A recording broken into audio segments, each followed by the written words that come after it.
All right, so the question is this.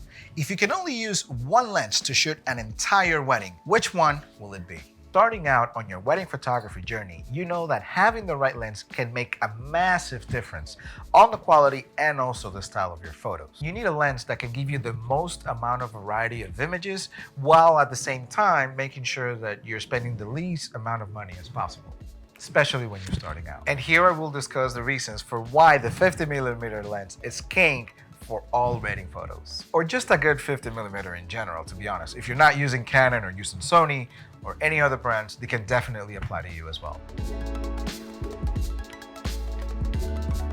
The first reason for why the 50mm lens is king is because it produces sharp, clear, and perfect images for portraits. And the best thing is that reduces the distortion on faces for subjects. Sometimes I get into a little bit of a gripe with some of photographer colleagues that they just want to slap on a 35mm lens and pretty much shoot absolutely everything with it. Although 35mm is amazing, I personally don't prefer it for portraits, although obviously there's moments and times for absolutely everything in which it could be valid to use a 35mm lens. However, when we talk about shooting portraits in which we want to accentuate the good features of a bride or a groom for that matter, you want to make sure that the distortion of the lens is as minimized as possible. And the 50mm lens is perfect for this. This is especially important when it comes to wedding photography because you want to make sure that you capture timeless and at the same time natural photos of your wedding couple. It's not just great for portraits, it's also good for big groups of people as well, because you don't really have to back out as much and being able to pretty much capture everybody in one space. Whether if you're shooting a wedding party or just family portraits, this lens just comes clutch, absolutely amazing. And the best thing is when you shoot a prime lens, you'll always have room for more aperture, which means there'll be more light that will be coming in, especially in those parts where there's a very low light scenarios and you want to make sure there's as much light as possible coming in through the sensor. And with the 1.2 that this one offers, there's really very little scenarios in which you'll not have enough light to get a beautiful photo. With it having this amazing depth of field, this is where it's just so funny to me every time people say, oh my God, this creamy background. What kind of cream is it, right? What are you talking about here, right? But it does come in very clutch with that beautiful depth of field and the nice bokeh that you want to have in the background. And one of the best things about it is because of the way mirrorless autofocus system has evolved these days, you can feel free to shoot at 1.2 without necessarily having to worry too much about being perfectly in focus. The way I have said the autofocus, I usually use it on continuous autofocus with AI servo on my Canon R5. What this does is this allows me to pretty much not have to really think about too much of being in focus, because the way it is right now, I just make sure that the square is on blue and especially on the subject that I want, and it just comes in with beautiful photos. Having said that though, make sure all of your photos are in focus, because there's some scenarios in which the R5 may or may not focus 100% where you want it to be.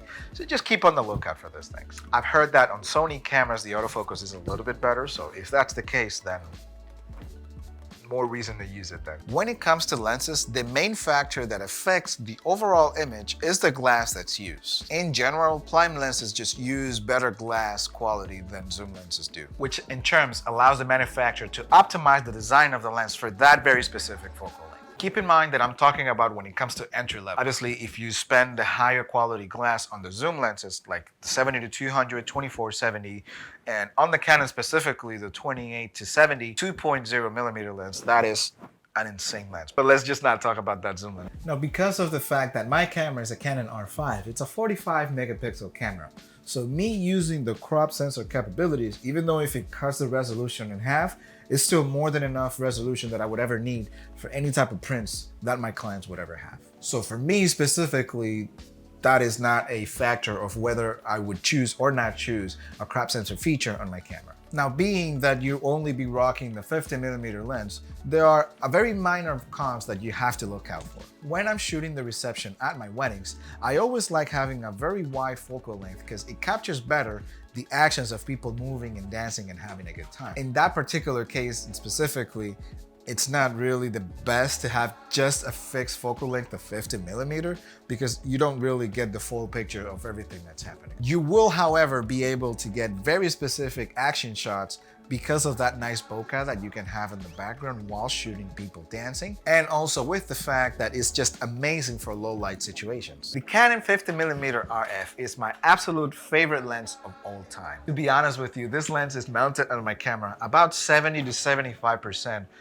of every single wedding. Versatility, sharpness, look, and everything that this lens provides me, literally, I have almost no reason to change it. And it's the only one lens that if you're starting out and you don't really have the budget to spend on different lenses, this is totally the one to get that will carry you like so far. And there you have it. This is the lens that works for me, is the one that I feel that it suits my style the best as possible. Which one is the one that works for you? Let me know in the comments below. And subscribe for more things. Not just this type of review videos for things, everything that has to come with wedding photography, but also there's a lot of behind the scenes of the way that me and my wife approach each and every single wedding. If you want to check the recent wedding and behind the scenes of everything we did on our last wedding, just check this link that's about to pop up now.